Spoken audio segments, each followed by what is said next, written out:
এবারের আবুধাবি টি10 লিগে নতুন দলে নাম লিখালেন বাংলাদেশের সেরা অলরাউন্ডার সাকিব আল হাসান।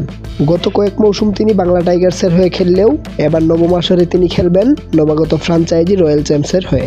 টি10 লিগের নবম আসর মাঠে গড়াবে 18 থেকে 30 নভেম্বর সংযুক্ত আরব আমিরাতে।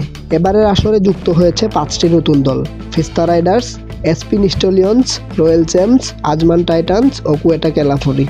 এদের সঙ্গে যোগ দেবে আগের আসরের champion Deccan Gladiators, Delhi Bulls ও নর্দার্ন ওয়ারিয়র্স।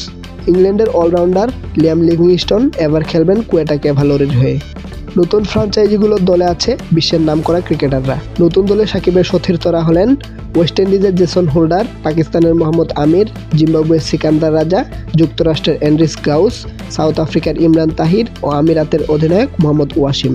এদিকে ভারতের কিংবদন্তি স্পিনার হরভজন সিংও ফিরেছেন প্রতিযোগিতামূলক ক্রিকেটে।